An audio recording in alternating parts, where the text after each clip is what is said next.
Hello friends, welcome back to our channel. কেমন আছো সবাই? আশা করি সবাই ভীষণ ভালো আছে। আমি বিন্দাস আছি। এখন আমি রেডি হয়ে ছাদে রয়েছি। অরুণ এখনো রেডি হয়নি, ও রেডি হচ্ছে। তো এখন তোমরা থাম্বনেল দেখেই বুঝতে পারছো, এখন আমরা চলে যাচ্ছি, মানে যাবো পিকনিকে। তার জন্য রেডি হবো। আজকে হচ্ছে ফ্যামিলি পিকনিক। সেটা কোথায় হচ্ছে আর কীভাবে আজকে আমরা পিকনিকটা কাটালাম সেটা দেখার জন্য পুরো ব্লগটায় থেকো। আর ব্লগটা ভালো লাগলে কমেন্ট শেয়ার করতে একদম ভুলো না। তো দেখা হচ্ছে ও রেডি হয়ে আমরা যখন ঘরে পৌঁছাবো তখন। এখন সময় দুপুর 2টো আর আমরা পৌঁছে গেছি ইকো পার্কে ফ্যামিলি পিকনিক করতে। তোমরা বলতেই পারো দুপুর 2টোয় কে পিকনিক করতে যায়?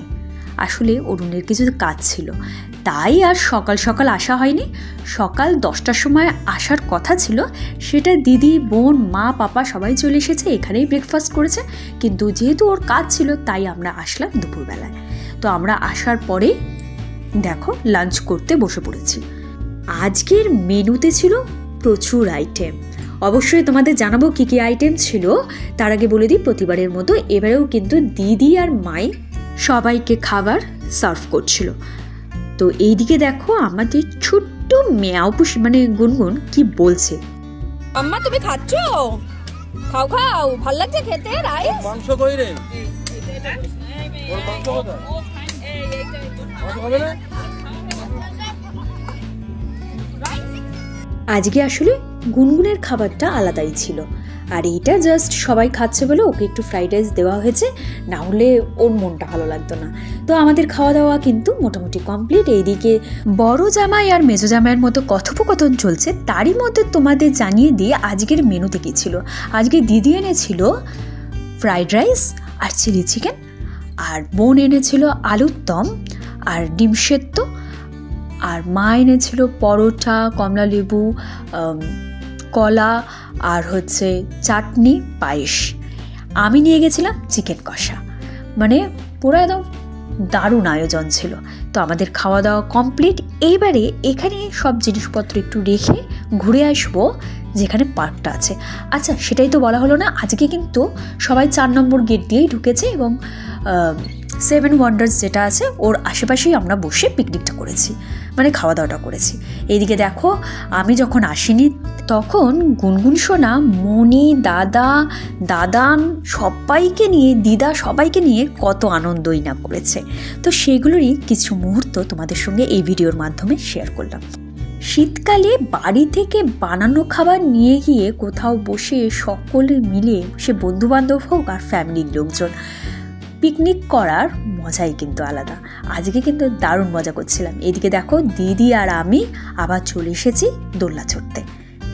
দোলনা হলো এমন একটা জিনিস, বুড়ি হয়ে গেলেও শখ মেটে না দোলনা চড়ার। তো দোলনা চড়া তো কমপ্লিট, এবারে চলো অন্য দিকটা একটু ঘুরে আসি। দোলনা চড়তে চড়তে আবার আরেকটা জিনিস ঘটেছে। আমি চড়ছিলাম দোলনা, এদিকে মিস্টার পাল আমার আবার ফটো এবং ভিডিও করতে আরম্ভ করলো।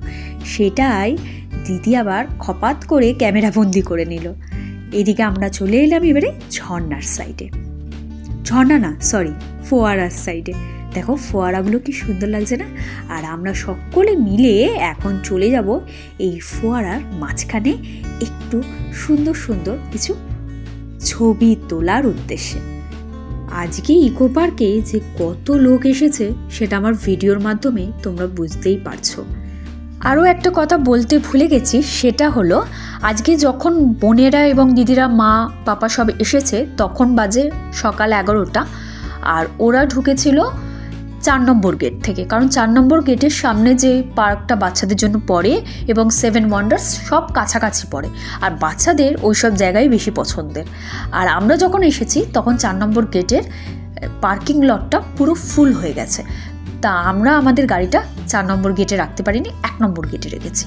তো এখন এরা সবাই তল্পি তল্পা গুটিয়ে 4 নম্বর গেটে যাচ্ছে গাড়িতে রাখতে এবং সেই গাড়িটা ঘুরিয়ে আনবে 1 নম্বর গেটে। আমরা এখন কিন্তু বাড়ির দিকে রওনা দিচ্ছি না, কারণ আমরা এখনও থাকবো এখানে। আর আমি, দিদি আর অরুণ হেঁটে হেঁটে যাব 1 নম্বর দিকে। তো প্রথমেই দেখো আমরা চলে এসেছি একটা জায়গায় যেখানে সিঁড়ি দিয়ে উঠতে হবে উপরে। আর এইখানের অবস্থাটা দেখো, শুধু এত ভাঙা সিঁড়ি কি বলবো, ভয় লাগছিল রীতিমতো ফোনটা নিয়ে উঠতে। আর অরুণের ভয় লাগছিল আমি যেহেতু ভ্লগ করতে করতে উঠেছি, আর ও বলছে যে ভিডিও করতে করতে উঠতে উঠতে নিজেও পড়বে আর ফোনটা করে ফেলবে। তো যাই হোক, আমার হাতটা ধরে তারপরে তিনি উঠিয়েছেন। এবারে দেখো জায়গাটা কিন্তু দারুণ লাগছিল, আর এখানে কিন্তু অনেক রিলও বানিয়েছি আর ফটোও তুলেছি।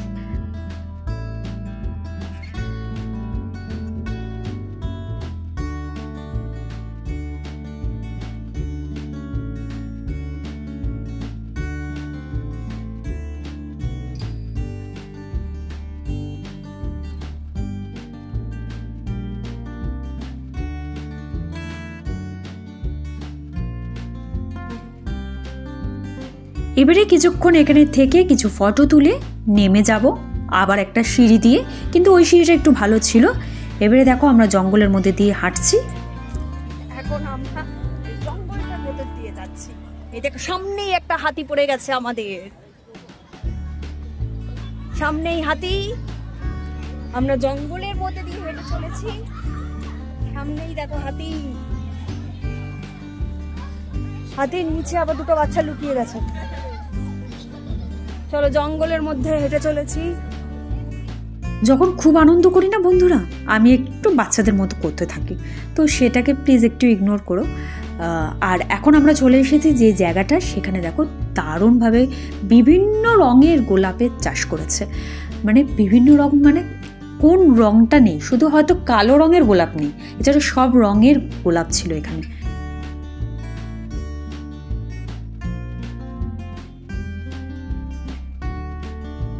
আজকে যেহেতু এখানে অনেকক্ষণ থেকেছি এবং অনেক কিছু করেছি, তাই এই ভিডিওতে আমি পুরোটা শেষ করতে পারছি না। আর বাদবাকি আমরা কি কি করেছি তা দেখার জন্য কিন্তু সেকেন্ড পার্টটার একটু অপেক্ষা করতে হবে। আর এই ভিডিওটা তোমাদের কেমন লাগলো জানাতে ভুলো না। ভালো লাগলে লাইক কমেন্ট শেয়ার করতে ভুলো না। আর যারা ইউটিউবে দেখছো তারা চ্যানেলটাকে সাবস্ক্রাইব করতে, আর যারা পেজে দেখছো তারা ফলো করতে ভুলো না। বাই বন্ধুরা।